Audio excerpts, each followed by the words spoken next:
என்னுடைய பெயர் தீனதயாளன். என் மனைவியின் பெயர் தாரணி. நாங்கள் கல்லூரியில் படிக்கும் பொழுது காதல் வயப்பட்டு திருமணம் செய்து கொண்டோம். எங்கள் வீட்டில் ஏற்றுக்கொண்டாலும் மனைவியின் வீட்டில்தான் எதிர்ப்பு தெரிவித்தனர். என் மனைவிதான் அவர்களிடம் பேசி அவர்களையும் சம்மதிக்க வைத்தாள். இப்பொழுது எந்த பிரச்சனையும் இல்லை. நான் ஒரு தனியார் நிதி நிறுவனத்தில் வேலை செய்து வருகிறேன். நாங்கள் இருவரும் தனியாக வாடகைக்கு வீடு எடுத்து வாழ்ந்து வருகிறோம். எங்களுக்கு திருமணமாகி 1 ஆண்டுகளுக்கு மேல் ஆகிவிட்டது. இதுவரை எங்களுக்கு குழந்தை ஏதும் இல்லை. அதை பற்றி எனக்கு கவலையும் இல்லை. காரணம், எப்பொழுது குழந்தை வந்தாலும் சரி என்ற மனநிலையில்தான் நான் இருந்தேன். ஆனால் என் மனைவியோ எனக்கு நேர் எதிராக இருந்தாள். எப்பொழுதும் குழந்தையை பற்றி பேசுவதுமாகவே இருப்பாள். அது மட்டுமல்லாது குழந்தை பெற்றுக்கொள்ள வேண்டும் என்று அதிக ஆர்வமாக இருப்பதாகவும் கூறிக்கொண்டிருப்பாள். அதோடு நிறுத்தி கொள்ளாமல் வெளியிடங்களுக்கு செல்லும் பொழுதெல்லாம் பிறக்கப் போகும் குழந்தைக்கு தேவைப்படுமே என்று பொருட்களையும் வாங்கி வருவாள். நாளுக்கு நாள் அவள் குழந்தைகளின் மேல் வைத்திருக்கும் ஆசையை பார்த்து எனக்கே எப்பொழுது குழந்தை பிறக்கும் என்ற எதிர்பார்ப்பு வந்துவிட்டது. அதே சமயம் உறவினர்களும் அதை பற்றி பேச ஆரம்பித்தனர். அவர்கள் வீட்டிலும் சரி, எங்களின் வீட்டிலும் சரி, நேரடியாகவே குழந்தை எப்பொழுது பெற்றுக் கொள்வீர்கள் என்று கேட்க ஆரம்பித்தனர். அவர்கள் கேட்பதை பார்த்து எங்களுக்கும் கொஞ்சம் கஷ்டமாகத்தான் இருந்தது. ஒரு கட்டத்தில் இதற்கு மேலும் தள்ளி போட வேண்டாம் என்று முடிவு செய்தோம். அந்த நகரத்தில் உள்ள ஒரு பெரிய பெண் மருத்துவரை பார்த்து சிகிச்சையை மேற்கொள்ளலாம் என்று இருவருமாக சேர்ந்து முடிவு செய்தோம். அதன்படி அந்த மருத்துவரை காணச் சென்றோம். எங்களை பரிசோதித்த அந்த மருத்துவரும் உங்களுக்கு என்ன குறை என்று என்னால் கண்டுபிடிக்க முடியவில்லை. நான் பெரிய மருத்துவமனைக்கு எழுதி தருகிறேன், அங்கு சென்று பார்த்தால் அவர்கள் நிச்சயம் கூறிவிடுவர் என்று பக்கத்து நகரில் உள்ள பெரிய மருத்துவமனையின் மருத்துவருக்கு சிபாரிசு செய்தார். அந்த பெண் மருத்துவர் சொன்னது போலவே 2 நாள் கழித்து அந்த பெரிய மருத்துவரையும் காணச் சென்றோம். அங்கு சென்று பார்த்த எனக்கு அதிர்ச்சியாகவும் சந்தோஷமாகவும் இருந்தது. காரணம், அவர் பள்ளியில் என்னோடு படித்த நண்பர்தான். பிறகு இருவரும் நலம் விசாரித்துவிட்டு எங்களை பற்றி கேட்க நாங்களும் அனைத்து விபரங்களையும் கூறினோம். மருத்துவரும் பல பரிசோதனைகளை செய்துவிட்டு முடிவுகளை நாளை சொல்வதாக கூறினார். நானும் அவருக்கு நன்றி சொல்லிவிட்டு மனைவியை அழைத்து கொண்டு வீட்டிற்கு வந்துவிட்டேன். மறுநாள் நான் மட்டும் மருத்துவமனைக்கு சென்று மருத்துவரை பார்க்க அவர் கூறிய விஷயம் எனக்கு அதிர்ச்சியாக இருந்தது. பின்பு இருவரும் வெகு நேரம் பேசிக் கொண்டிருந்தோம். பிறகு மருத்துவர், உங்கள் மனைவியை நாளை அழைத்து வாருங்கள், அனைத்து விஷயங்களையும் அவரிடம் சொல்லிவிடுகிறேன் என்றார். நானும் சரி என்று ரிப்போர்ட்டை வாங்கி வந்தேன். அதை பற்றி மனைவியிடமும் எதுவும் கூறவில்லை. பிறகு அவர் கூறியதைப் போலவே மனைவியையும் மறுநாள் மருத்துவமனைக்கு அழைத்து சென்றேன். பிறகு எங்களை அழைத்த மருத்துவர் என் மனைவியிடம் பேச ஆரம்பித்தார். மனைவியிடம், பரிசோதித்து பார்த்ததில் உங்களுக்கு குழந்தை பிறப்பதற்கு வாய்ப்பே இல்லை. நிறைய செலவு செய்து சிகிச்சை மேற்கொண்டாலும் 1% கூட வாய்ப்பு இல்லை. உங்கள் கணவருக்கு அனைத்தும் சரியாகவே உள்ளது. உங்களுக்குத்தான் தாயாகும் பாக்கியம் இல்லை. நான் சொல்வதை கேளுங்கள். தேவையில்லாமல் செலவு செய்து பணத்தையும் நேரத்தையும் வீணடித்து விடாதீர்கள். ஏதாவது குழந்தையை தத்தெடுத்து வளர்ப்பதற்கு முயற்சி செய்யுங்கள் என்றார். இதை கேட்டுக்கொண்டிருக்கும் பொழுதே எனது மனைவி கதறி எழ ஆரம்பித்தாள். அவளை நான் தான் சமாதானம் செய்தேன். மருத்துவரும் இதைத்தான் கூறப்போகிறார் என்று எனக்கு நேற்றே தெரியும். அதனால்தான் அவளிடம் எதுவும் சொல்லவில்லை. மருத்துவரே சொல்லிக் கொள்ளட்டும் என்று விட்டுவிட்டேன். வெகு நேரமாக அழுது கொண்டிருந்த என் மனைவியை மிகவும் சிரமப்பட்டு சமாதானம் செய்து வீட்டிற்கு அழைத்து வந்தேன். 2 நாட்கள் வரை அவள் உண்ணவும் இல்லை, உறங்கவும் இல்லை. எப்பொழுதும் அழுது கொண்டிருந்தாள். எனக்கு அவளை பார்க்கவே பாவமாகி போனது. அவளிடம் குழந்தை இல்லை என்றாலும் பரவாயில்லை, நீதான் எனக்கு குழந்தை என்று எவ்வளவோ சமாதானம் செய்து பார்த்தேன். ஆனால் அவள் கேட்கும் மனநிலையில் அப்பொழுது இல்லை. நானும் அவளாக சரியாகி விடுவாள் என்று விட்டுவிட்டேன். என் மனைவியும் ஒரு சில நாட்களில் சிறிது சிறிதாக அனைத்தையும் மறந்து சகஜ நிலைக்கு திரும்பினாள். ஆனால் இந்த விஷயம் மெல்ல மெல்ல எங்கள் குடும்பத்தாருக்கு தெரிய வந்தது. எங்கள் வீட்டிற்கு வந்த என்னுடைய அம்மா இதை பற்றி பேச ஆரம்பித்தார். என் மனைவியின் முன்பு இவளை விவாகரத்து செய்துவிட்டு வேறு ஒருவளை திருமணம் செய்து கொள் என்று கூறினார். இதை கேட்ட மனைவி நொறுங்கி போனாள். அதை பார்த்து கோபப்பட்ட நானும் அம்மாவிடம் சண்டையிட்டு இனிமேல் இதை போல பேசிக்கொண்டு யாரும் என்னை பார்க்க வர வேண்டாம் என்று கூறிவிட்டேன். அவரும் கோபத்துடன் சென்று விட்டார். இப்படியாக எங்களின் திருமண வாழ்க்கை 5 ஆண்டுகளை கடந்து விட்டது.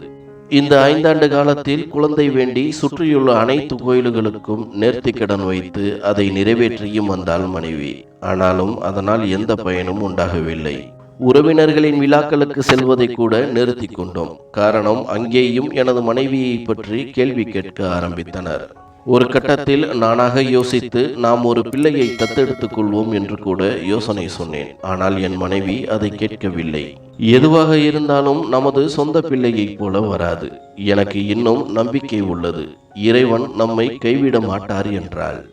எனக்கும் என்னிடம் இவ்வளவு பெரிய குறை இருந்தும் என்னையும் அன்பாக பார்த்து கொள்ளும் உங்களுக்கும் நன்றி என்றாள். அவள் அப்படி கூறியதும் எனக்கு ஒரு மாதிரியாகி போனது. நாங்கள் குடியிருந்த வீட்டின் அருகில் உள்ளவர்களுக்கு என் மனைவியை பற்றி தெரிய வந்தது. அதனால் அவர்களும் ஒரு மாதிரியாக பேச ஆரம்பித்தனர். பக்கத்தில் நடக்கும் விழாக்களுக்கு கூட என் மனைவியை அழைப்பதில்லை. மனைவியாக பேசினால் கூட அவர்கள் பேசுவதற்கு தயாராக இல்லை. இதனால் அவள் மனதளவில் காயப்பட்டாள். ஒரு கட்டத்தில் இருவருமாக முடிவு செய்து அங்கிருந்து வீட்டை காலி செய்துவிட்டு வேறு இடத்திற்கு செல்லலாம் என்று முடிவு எடுத்தோம். நானும் அலுவலகம் செல்வதற்கு வசதியாக அதன் அருகிலேயே வீடு பார்க்க தொடங்கினேன். நான் எதிர்பார்த்தது போலவே ஒரு அடுக்குமாடி குடியிருப்பில் வீடும் கிடைத்தது. மறுமாதமே அந்த வீட்டிற்கு குடிபெயர்ந்து விட்டோம். அடுக்குமாடி குடியிருப்பு என்பதால் பக்கத்தில் உள்ளவர்களுக்கு கூட நாங்கள் யார் என்பதை பற்றி அறிந்து கொள்ள ஆர்வமில்லை. அதுதான் என் மனைவிக்கும் வேண்டும். வீணாக எங்களை பற்றி விசாரித்து அனுதாபப்படுவது அவளுக்கு பிடிக்கவில்லை. ஒரு நாள் மாலை நேரத்தில் அலுவலகம் முடிந்து வீடு வர அங்கே ஒரு இளைஞன் என் மனைவியிடம் பேசிக் கொண்டிருந்தான். அவன் பார்ப்பதற்கு சிறு வயதாகவும் நல்ல அழகாகவும் இருந்தான். பிறகு என்னை பார்த்ததும் என்னையும் நலம் விசாரித்து விட்டு சென்று விட்டான். பிறகு மனைவியை அழைத்த நான் அவன் யார் என்று விசாரிக்க தொடங்கினேன். அதற்கு அவள் பக்கத்து வீட்டில் குடியிருக்கும் இளைஞன் என்றும் தற்சமயம் திருமணமாகாததால் தனியாக இருந்து வேலை செய்து கொண்டிருப்பதாகவும் கூறினாள். பிறகு நான் மனைவியிடம், எதற்காக தெரியாதவர்களிடம் பேச வேண்டும், உனது வேலையை மட்டும் பார் என்று கூறினேன். அதற்கு அவள், புதிதாக வந்ததால் எங்கு இருப்பவர்களை பற்றி விசாரித்துக் கொண்டிருந்தான். மற்றபடி அவன் என் தம்பியை போல என்றாள். அதற்கு நான், நீ அவனை தம்பியாக நினைப்பது சரிதான், ஆனால் அவன் உன்னை அக்காவாக நினைக்க வேண்டும். உன்னை போல அழகுள்ள பெண்ணை அப்படி நினைக்க யாருக்கும் மனம் வராது. பார்த்து நடந்து கொள் என்றேன். அவளும் சிறிதாக வெட்கப்பட்டு சிரித்து கொண்டிருந்தாள். சில நாட்கள் நன்றாக சென்று கொண்டிருந்தது. மீண்டும் அந்த இளைஞருடன் மனைவி பேசிக் கொண்டிருப்பதை பார்த்தேன். அதை பற்றி மனைவியிடம் கேட்க அவளோ, நீங்கள் நினைப்பது போல ஒன்றுமில்லை, தேவையில்லாமல் கற்பனை செய்து கொள்ளாதீர்கள் என்றாள். எனக்கு என் மனைவியின் மேல் நம்பிக்கை இருந்தது. நானும் சாதாரணமாக விட்டுவிட்டேன். அந்த இளைஞனும் என்னை காணும் பொழுதெல்லாம் நலம் விசாரிப்பான். அதனால் அவனும் எனக்கு நண்பனாகி போனான். இதற்கிடையில் என் மனைவியும் குழந்தை பெறுவதற்காக சில நாட்டு மருந்துகளை உட்கொண்டு வந்தாள். நானும் வேண்டாம் என்று தடுத்தும் அவள் கேட்கவில்லை. ஒரு நாள் காலை பழைய வீட்டிலிருந்து எடுத்து வந்த பொருட்களை அடுக்கி வைத்து கொண்டிருந்தாள் மனைவி. நானும் அவளிடம் சொல்லிவிட்டு அலுவலகத்திற்கு புறப்பட்டு சென்றேன். மாலை வீடு திரும்பியதும் அவளின் முகம் கவலையாக இருப்பதை கவனித்தேன். என்னவென்று விசாரிக்க பதில் ஏதும் கூறவில்லை. 2-3 நாட்கள் வரை அதே கவலையுடன் காணப்பட்டாள். சில நாட்கள் கழித்து என்னிடம் தனக்கு கொஞ்சம் பணம் வேண்டும் என்று கேட்டாள். நானும் எதற்கு என்று கேட்க, அருகிலுள்ள கோவிலுக்கு செல்ல வேண்டும் என்றும், அது மட்டுமல்லாது சாயங்காலம் சற்று சீக்கிரம் வந்து விடுங்கள் என்றாள். நானும் சரி என்று பணத்தை கொடுத்துவிட்டு வேலைக்கு சென்றேன். அவள் சொன்னது போலவே வேலையை முடித்துவிட்டு சீக்கிரமே வீடு திரும்பினேன். வீட்டில் வந்து பார்க்க வீடு முழுவதும் பூக்களால் அலங்கரித்து இருந்தது. மனைவியும் புது உடைகளை உடுத்தி எனக்காக வாசலில் காத்திருந்தாள். எனக்கு ஆச்சரியமாக இருந்தது, சில வருடங்களுக்கு பிறகு மனைவியை இவ்வளவு சந்தோஷமாக பார்ப்பதற்கு. பிறகு மனைவியே எனது கையை பிடித்து வீட்டிற்குள் அழைத்துச் சென்றாள். அங்கு எனக்காக சமைத்து வைக்கப்பட்டிருந்த இனிப்பு வகைகளை தன் கையாலேயே எடுத்து ஊட்டிவிட்டாள். நான் என்னவாக இருக்கும் என்று யோசித்துக் கொண்டிருந்தேன். கல்யாண நாள், பிறந்த நாள் என்று அனைத்து தினங்களையும் ஞாபகப்படுத்தி பார்த்தேன். ஆனால் இன்று அதுபோல எதுவுமே இல்லை. நானும் என்னவென்று கேட்க, என்னை அமைதியாக அமர வைத்து அறையில் சென்று ஒரு காகிதத்தையும் அதோடு சேர்த்து ஒரு சிறிய பெட்டியையும் எடுத்து வந்தாள். பிறகு அந்த பெட்டியை என்னிடம் கொடுத்து திறந்து பார்க்க சொன்னாள். நானும் ஆவலுடன் அதை திறந்து பார்க்க அதில் கர்ப்பத்தை பரிசோதிக்கும் கருவி இருந்தது. அது சிகப்பு கலரையும் காண்பித்தது. நானும் ஒன்றும் புரியாமல் அதையே பார்த்து கொண்டிருந்தேன். பிறகு மனைவி தன் கையில் இருந்த காகிதத்தை நீட்டி, இதோ பாருங்கள் என்று கொடுக்க அதில் அவள் கர்ப்பமாக உள்ளதாக எழுதியிருந்தது. நானும் நம்ப முடியாமல் அதிர்ச்சியுடன் அவளையே பார்த்து கொண்டிருந்தேன். பிறகு அவளாகவே, எனக்கு தெரியும், இது உங்களுக்கு ஆச்சரியமாகத்தான் இருக்கும் என்று. ஆனால் அதுதான் உண்மை. இன்று காலை நான் கோவிலுக்கு செல்லவில்லை. உங்களிடம் பணம் வாங்கி கொண்டு மருத்துவமனைக்கு சென்று பரிசோதித்தேன். அப்பொழுதுதான் நான் கர்ப்பமாக இருக்கின்றேன் என்று தெரிய வந்தது. கடைசியில் இறைவன் நம்மை கைவிடவில்லை, நமக்கும் குழந்தை பிறக்கப் போகின்றது என்று மகிழ்ச்சியாக கூறிக்கொண்டிருந்தாள். எனக்கு என்ன சொல்வதென்றே புரியவில்லை. அதிர்ச்சியாகவும் குழப்பமாகவும் இருந்தது. அதற்கு ஒரு காரணமும் இருந்தது. உடனடியாக தாமதிக்காமல் மறுநாளே மனைவியை அழைத்து கொண்டு ஆரம்பத்தில் சிகிச்சை அளித்த எனது நண்பனான மருத்துவரை காணச் சென்றேன். மருத்துவரும் மனைவியின் ரிப்போர்ட்டை பார்த்துவிட்டு, உனது மனைவி கர்ப்பமாக இருப்பது உண்மைதான், அதை போலத்தான் ரிப்போர்ட்டிலும் உள்ளது. இதில் ஆச்சரியப்படுவதற்கு ஒன்றுமில்லை. ஒருவேளை அவரிடம் இருந்த குறை இந்த சில வருடங்களில் குணமாகி இருக்கலாம். அதனால்தான் கர்ப்பம் அடைந்துள்ளார். இது சந்தோஷமான விஷயம்தான், வாழ்த்துக்கள் என்றான். எனக்கு அவன் பேச பேச ஆத்திரமும் கோபமுமாக வந்தது. அதற்கு ஒரு காரணமும் இருந்தது. நானும் மனைவியை வெளியே அழைத்து வந்து, எனக்கு முக்கியமான வேலை இருக்கிறது, நீ வீட்டிற்கு சென்று விடு என்று அவளை தனியாக வீட்டிற்கு அனுப்பி வைத்தேன். பிறகு கோபத்துடன் மருத்துவரை காணச் சென்றேன். மருத்துவரை பார்த்ததும் அவனை திட்டத் தொடங்கினேன். அதை அவனும் புரிந்து கொண்டான். பிறகு என்னிடம், ஒருவேளை உன் மனைவியிடம் சொன்னது போல இந்த சில வருடங்களில் உனக்கும் சரியாகி இருக்கும். எதற்கும் நீ ஒரு பரிசோதனை செய்துவிடு, அதை வைத்து பின்பு முடிவெடுத்துக் கொள்ளலாம் என்றான். அவன் சொன்னது எனக்கும் சரியாகப்பட்டது. நானும் எனக்கு பரிசோதனை செய்வதற்கு மாதிரிகளை கொடுத்து வந்தேன். எனது கோபத்திற்கு காரணம், சில வருடங்களுக்கு முன்பு நண்பனான மருத்துவரிடம் பரிசோதிக்கும் பொழுது எனக்கு தான் குறை இருந்தது. என் மனைவி நன்றாகத்தான் இருந்தாள். எங்கே என்னிடம் குறை இருப்பது வெளியே தெரிந்தால் என்னை கேவலமாகவும் ஆண்மையற்றவனாகவும் நினைப்பார்களோ என்று பயந்துதான் மனைவிக்கு குறை இருப்பதாக கூறி பொய் சொன்னேன். அதையே என் மனைவியிடமும் சொல்லச் சொல்லி 1 லட்சம் வரை மருத்துவருக்கு பணமும் தந்தேன். மருத்துவரும் அதையே தான் சொன்னார். ஆனால் இப்பொழுது மனைவி கர்ப்பமாக உள்ளாள். அது எப்படி சாத்தியம் என்று குழம்பி போய் அமர்ந்திருந்தேன். அப்பொழுது நான் எடுத்த பரிசோதனைகளின் முடிவு வரவே ஆவலுடன் மருத்துவரை காணச் சென்றேன். ஆனால் அவனோ, இப்பொழுதும் கூட உனக்கு குழந்தை பெற்றுக்கொள்ளும் தகுதி இல்லை. சொல்லப்போனால் முன்பை விட இப்பொழுதுதான் வாய்ப்பு மிக மிக குறைவாக உள்ளது என கூறி ரிப்போர்ட்டை காண்பித்தான்.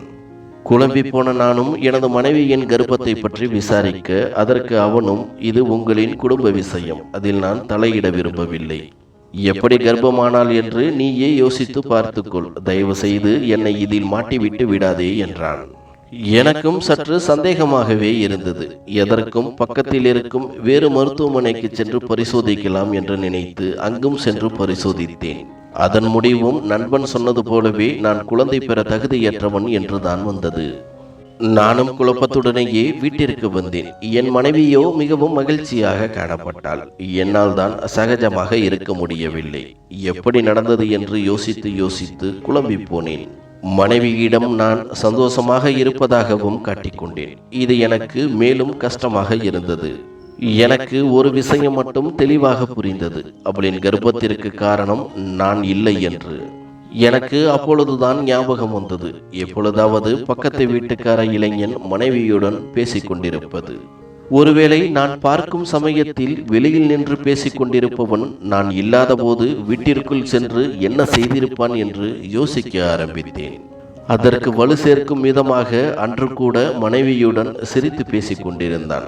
ஒரு கட்டத்தில் நானும் முடிவு செய்து விட்டேன், அதற்கு காரணம் அவன்தான் என்று. நான் சந்தேகப்படக்கூடாது என்பதற்காக என்னிடமும் நட்பாக பழகி வந்துள்ளான் என்று நினைத்தேன். இப்படியே 2 மாத காலங்கள் மிகவும் சிரமத்துடன் சென்றது. இதற்கிடையில் வரப்போகும் குழந்தைக்காக பொருட்கள் வாங்க வேண்டும் என்று அடிக்கடி பணம் கேட்டுக்கொண்டிருந்தாள் மனைவி. எனக்கு கோபமாகத்தான் வந்தது. அடுத்தவன் கொடுத்த பிள்ளைக்கு நாம் ஏன் செலவு செய்கின்றோம் என்று. இருந்தாலும் அவளின் முன்னால் கோபத்தை காண்பிக்க முடியவில்லை. அப்படி செய்தால் இவ்வளவு நாள் நான் பொய் சொல்லி வந்தது தெரிந்து விடுமோ என்று பயந்தேன். ஒரு நாள் இரவு குழந்தையை பற்றி சந்தோஷமாக பேசிக் கொண்டிருந்தாள் மனைவி. அவள் பேச பேச என்னால் கோபத்தை கட்டுப்படுத்த முடியவில்லை. ஒரு கட்டத்தில் கோபம் தலைக்கேறி அவளிடம் கத்தத் தொடங்கினேன்.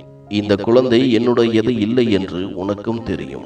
அப்படி இருக்கையில் எப்படி உன்னால் இந்த குழந்தையை பற்றி என்னிடமே பேச முடிகிறது என்று கோபமாக கத்தினேன். அவளும் சிறிதாக பதட்டமடைந்து, நீங்கள் என்ன சொல்ல வருகிறீர்கள் என்று எனக்கு புரியவில்லை. இந்த குழந்தை உங்களுடையது இல்லை என்றால் வேறு யாருடையது? எதற்காக அப்படி சொல்கிறீர்கள்? இது உங்களுடைய குழந்தைதான் என்றாள். எனக்கு இன்னும் கோபம் அதிகமாகி பல வருடங்களாக காத்து வந்த ரகசியத்தை சொல்லும்படி ஆகிவிட்டது. நான் அவளிடம், எனக்கு குழந்தை பெற்றுக்கொள்ளும் தகுதி இல்லை. அப்படி இருந்தும் நீ கர்ப்பமாக உள்ளாய். நிச்சயமாக இது என்னுடைய குழந்தையாக இருப்பதற்கு வாய்ப்பு இல்லை. அது பக்கத்து வீட்டு இளைஞனுடைய குழந்தையாகத்தான் இருக்கும்.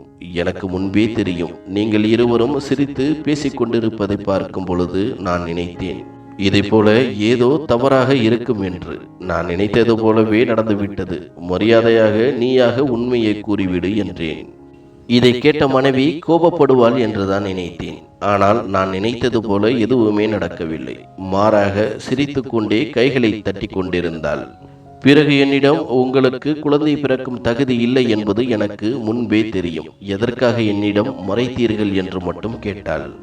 எனக்கு சிறிதாக பதட்டம் உண்டானது. அதை வெளியில் காட்டிக்கொள்ளாமல் அவளிடம், எனக்கு குழந்தை பெறும் தகுதி இல்லாத போது நீ எப்படி கர்ப்பம் அடைந்தாய்?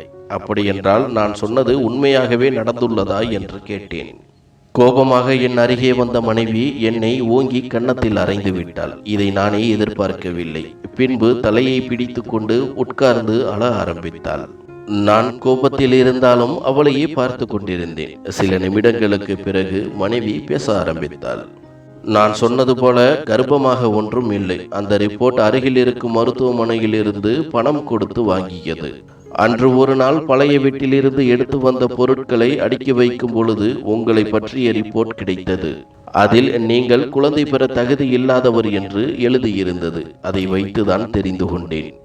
உங்கள் வாயால் உண்மையை சொல்ல வைப்பதற்காகத்தான் நான் கர்ப்பமாக இருப்பதாகவும் உங்களிடம் நடித்தேன். மற்றபடி நான் அந்த இளைஞனுடன் தவறான எண்ணத்தில் பழகவும் இல்லை, அவனோடு படுக்கவும் இல்லை. நாம் காதலித்துதான் திருமணம் செய்து கொண்டோம். இருந்தாலும் என்னிடமிருந்து இதை மறைப்பதற்கு உங்களுக்கு எப்படி மனம் வந்தது? உங்களுக்கு உண்மையை வெளியே சொல்ல வெட்கமாக இருந்திருந்தால் என்னிடம் மட்டுமாவது சொல்லி இருக்கலாம். சந்தோஷமாக அந்த பழியை நானே ஏற்றுக்கொண்டிருப்பேன். அதை விட்டுவிட்டு இவ்வளவு பெரிய உண்மையை என்னிடமிருந்து மறைத்ததற்கு என்ன காரணம்? உங்களுக்கு உங்களின் மரியாதை தான் முக்கியமாக இருந்தது. என்னை பற்றி நீங்கள் சிறிது கூட யோசிக்கவில்லை. அப்படி யோசித்திருந்தால் நான் எவ்வளவு கஷ்டங்களை கடந்து வந்திருப்பேன் என்று உங்களுக்கே தெரியும். அப்பொழுது கூட உண்மையை சொல்லி இருக்கலாம். அதையும் நீங்கள் செய்யவில்லை. உங்களின் குறையை மறைக்க என்னை பலிகட ஆக்கிவிட்டீர்கள். இப்பொழுது என்னை அந்த இளைஞனோடு சேர்த்து வைத்து சந்தேகம் வேறு.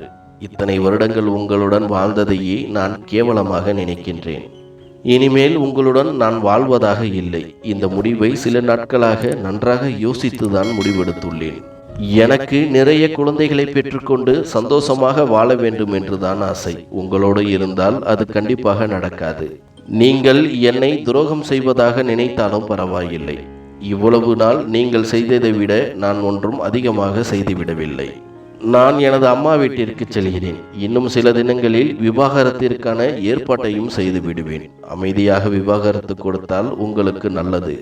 இல்லையெனில் உங்களை பற்றிய உண்மையை அனைவரிடமும் சொல்ல வேண்டி வரும். பிறகு உங்களின் விருப்பம் என்று கூறினாள். பிறகு தனது துணைமணிகளை எடுத்துக்கொண்டு அவளது அம்மா வீட்டிற்கு புறப்பட்டாள். நானும் என்ன செய்வதென்று புரியாமல் தவறு செய்து விட்டோமோ என்று கூனி குறுகி போனேன்.